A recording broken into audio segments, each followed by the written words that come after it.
Hello viewers, আসসালামু আলাইকুম। আমি যে বাসা থেকে এখন বের হইলাম আমার স্কুটারটা নিয়ে। এটার প্রবলেম হচ্ছে এই ব্যাটারিটা বসে গেছে। ব্যাটারিটা এখন চার্জ করতে যাব। এই এখন কি করে মাত্র স্টার্ট করলাম, দেখতে পাচ্ছেন যে এখানে কিক কিক দিয়ে স্টার্ট করলাম আর গাড়িটা খুবই ময়লা হয়ে আছে। এটা আজকে ওয়াশ করব। তো বাকি কথা অবশ্যই রাস্তায় যেয়ে হবে। বন্ধুরা না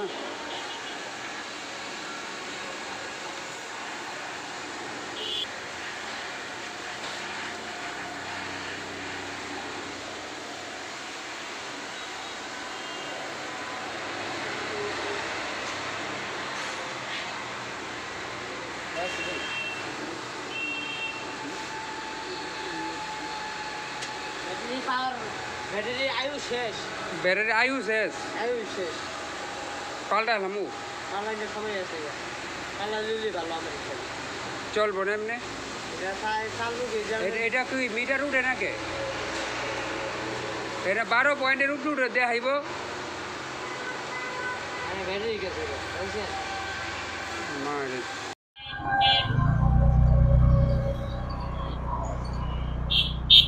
এখন একটু মেন রাস্তা আসছি চালানোর জন্য। দেখি মেন রাস্তায় চালিয়ে কি অবস্থা। ব্যাটারিটা চার্জ করলাম। ব্যাটারিটা চার্জ করতে লাগছে 10 মিনিট। কেন? ব্যাটারিটা ফুল হয়ে গেছিল। তো 12 ভোল্টের জায়গায় 24 ভোল্ট দিয়ে চার্জ দিচ্ছে। 10 মিনিটের মধ্যে চার্জ হয়ে গেছে। এখন এই যে বেরোইছি, দেখি কি অবস্থা, ভালো লাগে কিনা।